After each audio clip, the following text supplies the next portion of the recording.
এক ধাক্কায় রাজ্যের দুর্গাপুজো কমিটিগুলির অনুদান প্রচুর পরিমাণে বাড়িয়ে দিলেন বাংলার মুখ্যমন্ত্রী মমতা ব্যানার্জি। বিদ্যুৎ বিলেও ৭৫% ছাড়।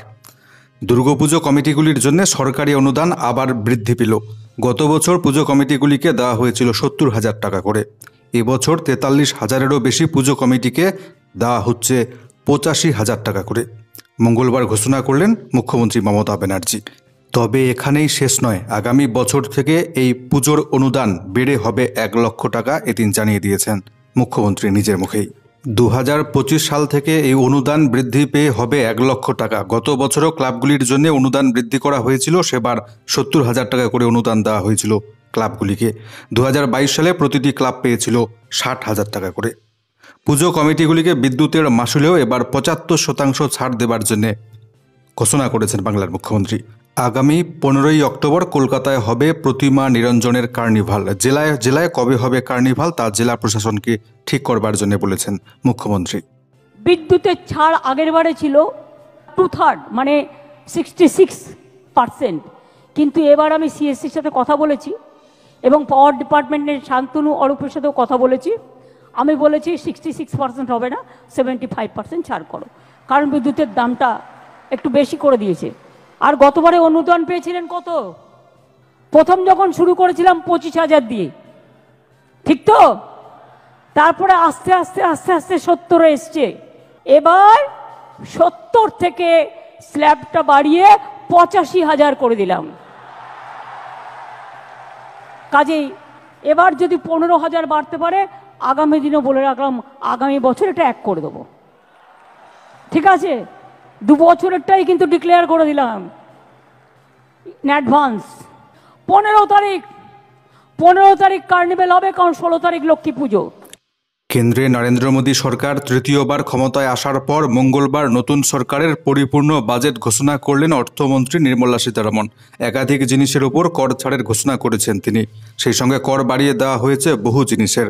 বাজেটের পর কোন কোন জিনিস হলো প্রচুর সস্তা, কোন কোন জিনিসের দাম বাড়তে চলেছে, পূর্ণাঙ্গ তালিকা আপনাদের সামনে আমরা তুলে ধরছি। বাজেটের পর কোন কোন জিনিসের দাম কমতে চলেছে প্রচুর পরিমাণে, প্রথমেই নজর রাখছি সেদিকে। ক্যান্সারের চিকিৎসায় ব্যবহৃত একাধিক ঔষধের দাম প্রচুর পরিমাণে কমতে চলেছে। ৩টি অত্যন্ত গুরুত্বপূর্ণ ঔষধের ওপর থেকে কর তুলে নিয়েছে সরকার। কেন্দ্রীয় অর্থমন্ত্রী জানিয়েছেন ওই ৩টি ঔষধকে সম্পূর্ণ শুল্কমুক্ত করা হচ্ছে। এছাড়াও মোবাইল ফোন, মোবাইলের চার্জার, অন্যান্য মোবাইল সরঞ্জামের দাম প্রচুর পরিমাণে কমতে চলেছে। এই জিনিসগুলির ওপর থেকে সাধারণ শুল্ক কমানো হচ্ছে ১৫%। ফলে আগের চেয়ে সস্তায় মিলবে মোবাইল এবং এই সংক্রান্ত জিনিসপত্র। সোনা এবং রূপোর দাম প্রচুর পরিমাণে কমতে চলেছে। মঙ্গলবার নির্মলা সীতারমণ জানিয়েছেন সোনা এবং রূপোর আমদানি শুল্ক ৬% কমিয়ে দেওয়া হচ্ছে। বিশেষজ্ঞদের অনেকের মতে এর ফলে সোনা এবং রূপোর দাম প্রচুর পরিমাণে কমতে চলেছে। এবার প্ল্যাটিনামের ওপর থেকে ৬.৪% শুল্ক কমিয়ে দেওয়া হচ্ছে, ফলে প্ল্যাটিনামের দামও কমতে চলেছে। চামড়াজাত দ্রব্যের শুল্ক কমানো হয়েছে, সেগুলির দামও কমতে চলেছে।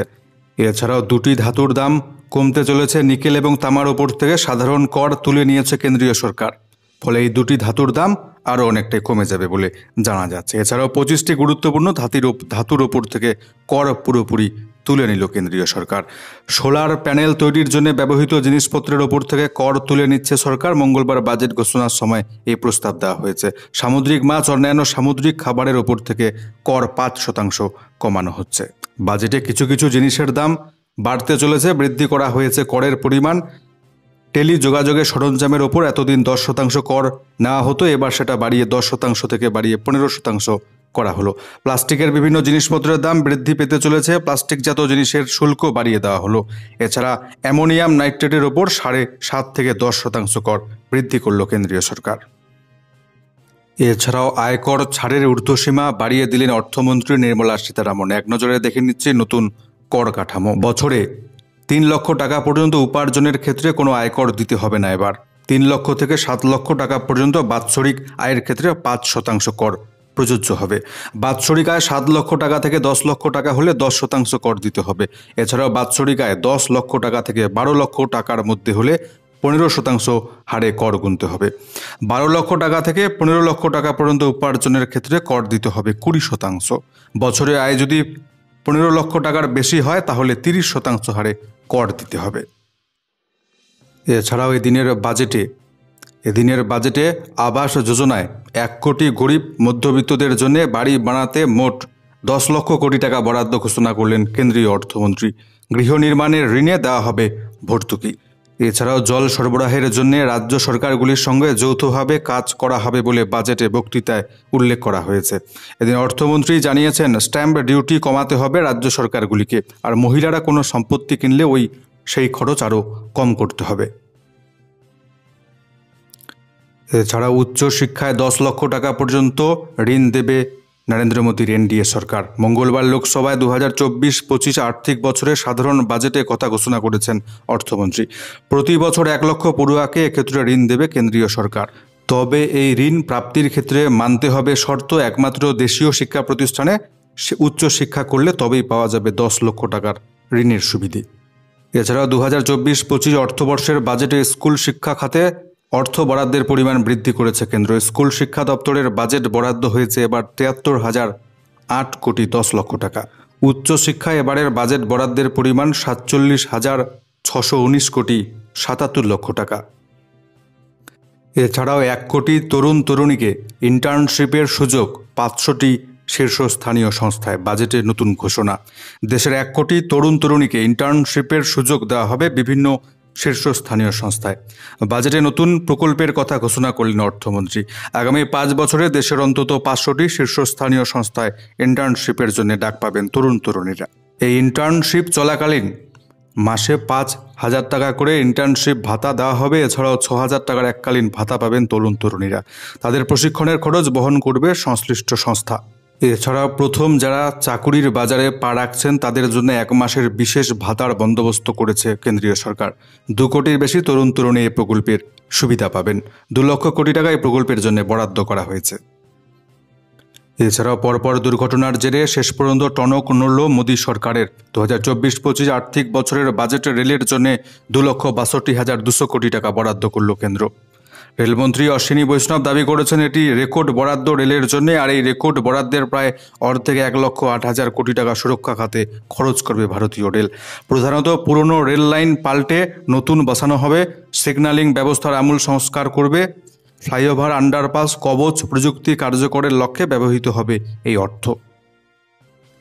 এছাড়া প্রতিরক্ষা খাতে বরাদ্দ বাড়িয়ে 6,21,000 কোটি টাকা করার কথা ঘোষণা করা হলো। গত 23-24 অর্থবর্ষে এই অঙ্ক ছিল 5,94,000 কোটি টাকা। প্রতিরক্ষা মন্ত্রী রাজনাথ সিং বাজেট বৃদ্ধিতে সন্তোষ প্রকাশ করে বলেছেন, বাজেটের 12.9% প্রতিরক্ষা খাতে বরাদ্দের সিদ্ধান্তকে আমি স্বাগত জানাচ্ছি। মোট বাজেট বরাদ্দের মধ্যে মূলধনী ব্যয়ের পরিমাণ গতবার ছিল 1,62,000 কোটি টাকা, এবার তা বেড়ে দাঁড়িয়েছে 1,72,000 কোটি। প্রতিরক্ষামন্ত্রী রাজনাথ সিং জানিয়েছেন, বাড়তি বরাদ্দের বড় অংশ ব্যয় করা হবে দেশের যুদ্ধাস্ত্র এবং সামরিক সরঞ্জাম নির্মাণের কাজে। তিনি বলেন, প্রতিরক্ষা ক্ষেত্রে আত্মনির্ভরতা এবং মেক ইন ইন্ডিয়া কর্মসূচি আরও গতি পাবে এবার ভারতবর্ষে। এর পাশাপাশি সীমান্ত এলাকায় সড়ক এবং অন্যান্য পরিকাঠামো নির্মাণে বাজেটে 6,500 কোটি টাকা বরাদ্দ করা হয়েছে। বর্ডার রোডস অর্গানাইজেশন বিভিন্ন প্রকল্পে ব্যয় করবে এই টাকা। মূলত প্রকৃত নিয়ন্ত্রণ রেখা LOC চীনা ফৌজের সঙ্গে পাল্লা দিতে গত বছর ধরেই দ্রুত সড়ক অন্যান্য পরিকাঠামো নির্মাণে জোর দিয়েছে প্রধানমন্ত্রীর নরেন্দ্র মোদী সরকার। অপরদিকে এবারের বাজেটে সোনা এবং রূপোর ওপর শুল্ক কমাতেই সোনার দামে বিরাট বড় পতন। প্রচুর পরিমাণে কমে গেল বাজেট ঘোষণার পরই সোনা এবং রূপোর বাজার মূল্য। মঙ্গলবার সংসদে কেন্দ্রীয় অর্থমন্ত্রী নির্মলা সীতারামন বাজেট পেশ করা মাত্র প্রতি 10 গ্রাম সোনার দর এক ধাক্কায় কমে গেল প্রায় 3,500 টাকারও বেশি। নামল রূপোর দামও। স্বর্ণ শিল্প মহলের আশা, আমদানি শুল্কে যে ছাড় দেওয়া হয়েছে তার জেরে আরও প্রচুর পরিমাণে কমবে হলুদ ধাতুর মূল্য। বাজেটে সোনা এবং রূপোর বার এবং মুদ্রার আমদানি শুল্ক 15% থেকে কমিয়ে 6% নিয়ে আসা হয়েছে। তারপরেই কমল প্রচুর পরিমাণে সোনালী ধাতু, সোনা এবং রূপোর বাজার মূল্য। মঙ্গলবার 24 ক্যারেট সোনার 10 গ্রামের দাম সোমবারের তুলনায় 3,250 টাকা কমে হয়েছে 70,900 টাকা। কেজি প্রতি রূপোর দরও এদিন 2,650 টাকা নেমে দাঁড়িয়েছে 86,350 টাকায়। অপরদিকে রাজ্যের রেশন ডিলারদের রোজগার বৃদ্ধি করতে বড় ঘোষণা রাজ্য খাদ্য দপ্তরের। রেশন দোকান থেকে স্টেশনারি, মুদির দোকানের বিভিন্ন সামগ্রী বিক্রি করার অনুমতি দিল রাজ্য খাদ্য দপ্তর। তবে অনুমতি দিলেও বেশ কিছু শর্ত আরোপ করা হয়েছে। রেশন ডিলারদের আয় বৃদ্ধি করবার উদ্দেশ্যে এই অনুমতি দেওয়া হয়েছে বলে খাদ্য দপ্তর তাদের বিজ্ঞপ্তিতে উল্লেখ করেছে। ডিলারদের সংগঠন দীর্ঘদিন ধরেই কমিশন বৃদ্ধির পাশাপাশি বিকল্প আয়ের ব্যবস্থা করবার জন্য কেন্দ্র রাজ্য সরকারের কাছে দাবি জানিয়ে আসছিল। কেন্দ্রীয় সরকারও বেশ কিছু বিকল্প আয়ের ব্যবস্থা করেছে, তার মধ্যে কিছু বিষয়ে কেন্দ্র রাজ্যের মধ্যে টানাপোড়েন থাকার জন্য সেটা এখনও কার্যকর হয়নি পশ্চিমবাংলায়। এরই মধ্যে রেশন ডিলারদের সরকারের সরবরাহ করা চাল, গম, চিনির বাইরে অন্যান্য বিভিন্ন নিত্য প্রয়োজনীয় সামগ্রী যা মুদি স্টেশনারি দোকানে পাওয়া যায় তা বিক্রির অনুমতি দিল এবার রাজ্য খাদ্য দপ্তর। এই নতুন ব্যবস্থায় রেশন ডিলার তার ইচ্ছে অনুযায়ী বিভিন্ন ব্র্যান্ডের নিত্য প্রয়োজনীয় সামগ্রী দোকান থেকে বিক্রি করতে পারবেন। বাইরের রাজ্যগুলিতে এই রাজ্যের আলু পাঠাতে বাধা দিচ্ছে রাজ্য প্রশাসন। রাজ্যের বর্ডারগুলিতে আটকে দেওয়া হচ্ছে আলু বোঝাই গাড়ি। সেই ক্ষোভে কর্মবিরতি পালন করছে রাজ্যের আলু ব্যবসায়ীরা। সোমবার থেকে শুরু হয়েছে কর্মবিরতি। ইতিমধ্যে বাজারে আলুর আকাল শুরু হতে চলেছে, দাম বৃদ্ধির আরও আশঙ্কা করা হচ্ছে। তার মাঝে এবার মমতা ব্যানার্জির চরম হুঁশিয়ারি। পরিস্থিতি মোকাবিলা করতে তৈরি হচ্ছে এবার তৃণমূল। আলু ব্যবসায়ীদের নিয়ে নতুন সংগঠন গড়বে তৃণমূল। আলুর দাম বৃদ্ধির পরিস্থিতি দেখে এবার এই সিদ্ধান্ত বলে জানা যাচ্ছে দলীয় সূত্রে। রাজ্যের কৃষি বিপণন মন্ত্রী বেচারাম মান্না, পঞ্চায়েত মন্ত্রী প্রদীপ মজুমদারকে সংগঠন গড়ার দায়িত্ব দেওয়া হয়েছে। তৃণমূল সূত্রে খবর, বর্তমানে আলু ব্যবসায়ীদের সংগঠনে তৃণমূলের নেতারা থাকলেও সেখানে বেশি প্রভাব রয়েছে নাকি বাম এবং বিজেপির, এটাই তৃণমূলের দাবি। তারাই নাকি অচলাবস্থা সৃষ্টি করছে বলে অভিযোগ তৃণমূলের। সেই কারণেই আলু ব্যবসায়ীদের নিয়ে আলাদাভাবে এবার সংগঠন তৈরি করবার সিদ্ধান্ত নিল রাজ্য।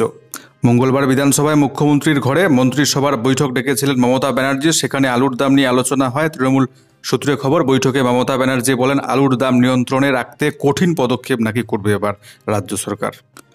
তবে রাজ্যের প্রগতিশীল আলু ব্যবসায়ী সমিতির অভিযোগ, বাজারে যোগান বাড়িয়ে আলুর দাম কমাতে গিয়ে কোনো রকম লিখিত নির্দেশ ছাড়াই আলু বোঝাই ট্রাকগুলিকে রাজ্যের বিভিন্ন সীমান্তে আটকে আলু ব্যবসায়ী, আলু চাষিদের হেনস্থা করছে রাজ্য প্রশাসন।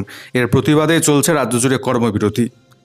প্রগতিশীল আলু ব্যবসায়ীর পূর্ব বর্ধমান জেলার সভাপতি উত্তম পাল এ প্রসঙ্গে জানান, সরকার তাদের দাবি না মানলে ব্যবসায় কর্মবিরতি চলতে থাকবে অনির্দিষ্টকালের জন্য। রাজ্যের প্রায় ৮০,০০০ আলু ব্যবসায়ী এর কর্মবিরতিতে সামিল হয়েছেন। অনেক আলু ব্যবসায়ী এবং সাধারণ আলু চাষিদের অভিযোগ, গত প্রায় ৩ থেকে ৪ বছর ধরে টানা আলুর দাম মেলেনি। প্রচুর ক্ষতি হয়েছে আলু চাষি থেকে ব্যবসায়ীদের।